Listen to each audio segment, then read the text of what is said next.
Hey guys, how's it going and welcome back. So today we're going to take a look at the Sabrent mini display port to HDMI adapter. Now this is for your Mac computers that have Thunderbolt 2 ports.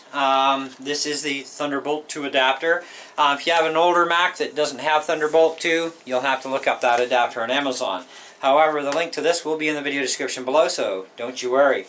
So anyways, on the front it says full 1080p HD video, full HD audio surround sound. Okay. On the back though, when you look down the list of stuff, it says here, please be aware that OS X Mavericks update 10.9 or later, Apple disabled 4K output on the vast majority of previous Mac models. This cable can only pass signal from DisplayPort to HDMI port. It's not a bidirectional cable, so it can't go both ways on that side. Audio will not be passed through the adapter to the HDMI display on Macs. Well, I got something to tell them about that one, because the front of the box says it can, but the back says it can't. But which one is really telling the truth? So here's our adapter. You're going to need this. You will need an HDMI cable, and you will need either a television set with HDMI or a monitor. In today's video, to save bringing a behemoth TV in here, we're just going to use a monitor. Now the cable does only plug in one way into your port on your Mac. So pick a port. You've got two of them at least.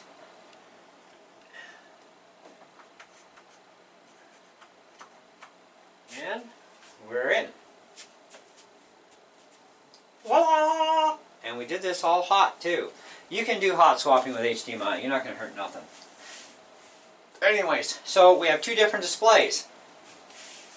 Awesome. So I want GarageBand over here. And I want, I don't know, what are we going to do over here? Well, let's play around with iMovie, I guess. Let's fire that up.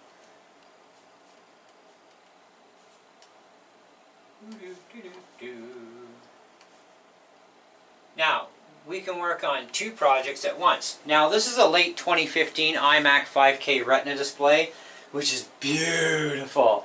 Yeah, and I did crack it. I've talked about that in other videos. By the way, guys, I decided I'm not going to spend $800 on this thing, and because then I'll have more into it than what it costs for a brand new refurbished one. So it's kind of like makes no sense. In 2 more years, Apple is extincting the Intel systems anyhow. So, well, what do? Let it go for 2 years like this? Who cares? I'm going to put an external display on it anyway. But the display is fine just the way it is, even with a crack. It doesn't really interfere at all. So here we got GarageBand over there. We have our Movie Maker up and running here. We can switch between both apps and do stuff, whatever we want to do, right? Now, the thing they say about the whole audio thing, well, let's fire up a video game. Now, you'll hear there's currently no sound. Interesting. Do we have sound on our Mac speakers? Why, yes we do. Okay. So, we have sound there. So let me just get in your way, because, part of the video, right? So let's go to our sound setup and check out sound. And it's selected for headphones. But if we go LG Full HD, that's my PC monitor for my Windows computer, and it has the same set of Mackie speakers, which are turned on right now. So let's turn these off. Click, gone off. Alright, now let's go back and fire up Motorbike. Hello! There we go. So I can also control the volume from here. So it's kind of like an override. I say it works. What's wrong with that? Nothing. Now the sound only over there or only over here? There, over here, over there, over there. Okay, so obviously we know that's not going to be a problem because we get to choose our sound output. Now I'm going to put it back on headphones because we will be disconnecting that monitor and putting it back on my PC. So obviously it does pass audio, as the front of the package says, just the rear says not gonna happen. So that's fine. So anyway, as far as this goes though, now you can have the same thing on both screens, really makes no difference, right? Mirror it to be identical or separate it. The whole idea of having a second monitor on is to actually go to do something else on another screen at the same time as you're working on something on your main screen, right?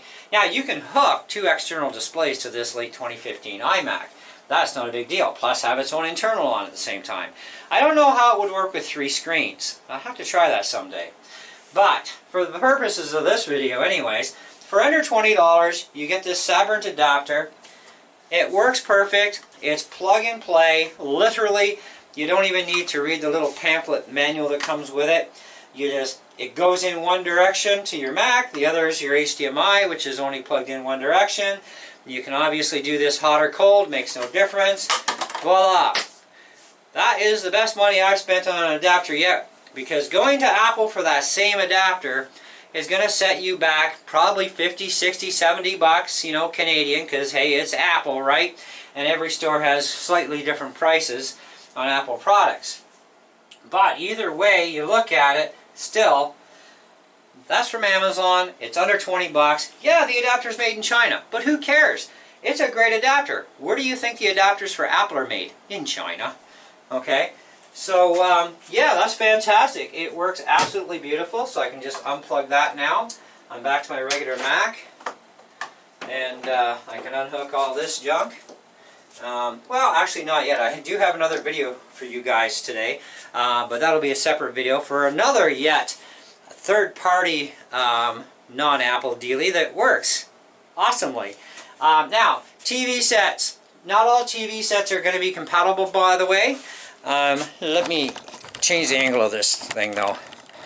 Alright, that should be enough. Okay, so not all TV sets are going to be compatible with hooking up to your Mac or even your PC. I've been struggling with this because I've been thinking, you know, I wouldn't mind an external display, because even if this display does eventually go weird on me or something because of the crack in it, I need an external monitor. But I'm thinking about a TV instead, because then I can share that TV with multiple HDMIs, and I can have my Mac and my PC on TV. It's finding the right TV though, that's the thing.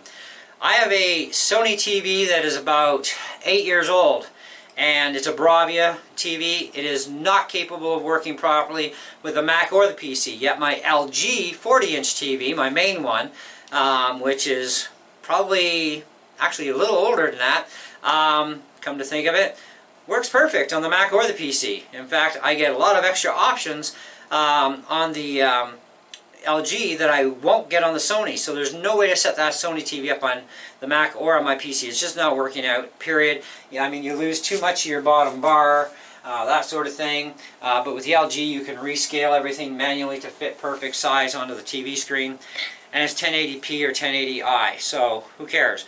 Or go to 720, it's up to you.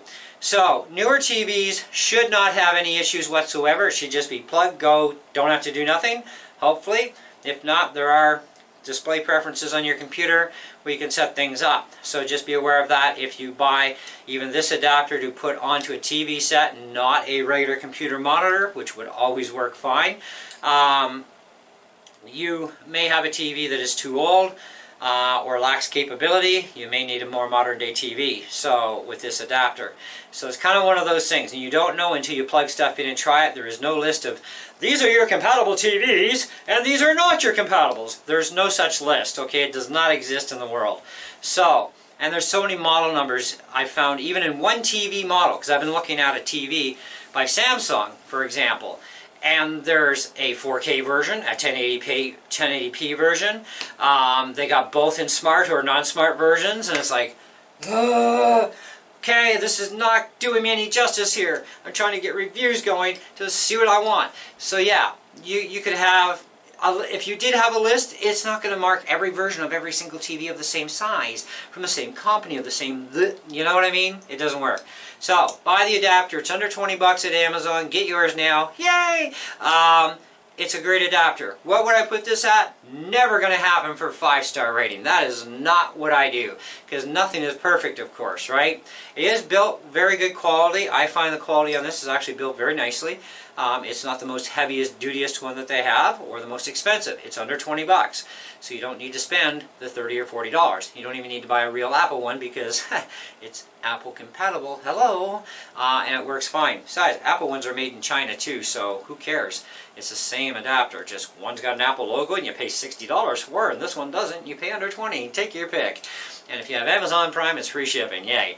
Alright, so I'm going to put this 4 3/4 out of 5 because, man, it deserves it. Because it does do the audio and the video, which is great. Even though half the box says yes, the other half says no. Who knows. But we proved it does work, and works really well. You'll have to switch your sound preferences to whichever way you want them to go. In the meantime, guys, thank you so much for watching. Stay tuned for the next video, another piece of Apple tech that'll work with your iPhones and your iPads. And this is really neat tech, and it kind of got me a little confused at first, but once I straightened it out, we're all good. Awesome. See ya.